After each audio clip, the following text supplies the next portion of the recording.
আলহামদুলিল্লাহ এই মুহূর্তে আমরা আলিফকে ডিবেট ভাবনা করেছি। আলিফ এতটা সাহস এবং ভদ্রশীল ছিলেন, ধৈর্যশীল ছিলেন। শুরু থেকে শেষে একটু ব্যথা কারণে একটু শব্দ করেন একটু শব্দ করার শুরুতে তার আলিফের আব্বু ছিল, আম্মু ছিল।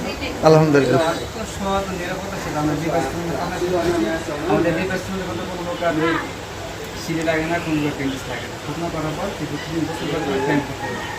ঘটনার কাজ শেষ হয়েছে, তার আমরা কিন্তু বাসা তুলব।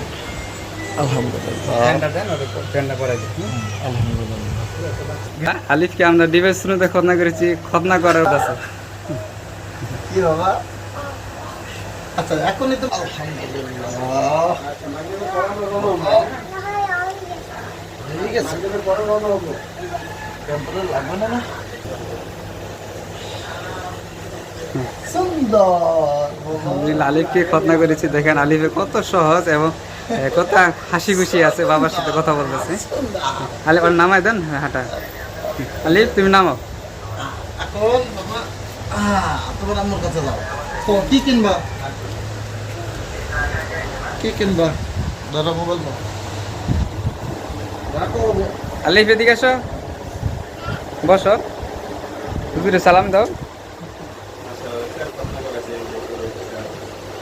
তো হুজুরে সালাম দিয়ে এসো, যাও। আসসালামু আলাইকুম সালাম দাও। এই যে হুজুর এই যে হুজুর ভালো। এই যে খতনার পরে আলিফ কিন্তু এই মুহূর্তে হাঁটা চলা করতেছে। খতনা করেছেন আমাদের আজকে খুব খুশি। খতনার পর পরে কিন্তু এখন হাঁটা চলাচল করতেছে। আপনারা কিন্তু ওনার সাথে যোগাযোগ করতে পারেন। সোনারগাঁ আড়াইহাজার যারা আছেন ডাক্তার আবার সাহেবের সাথে সবাই যোগাযোগ করতে পারেন। এই ঘটনাটা দেখুন, এই মুহূর্তে ঘটনা হয়েছে এখন কিন্তু হাঁটা চলা করতেছে।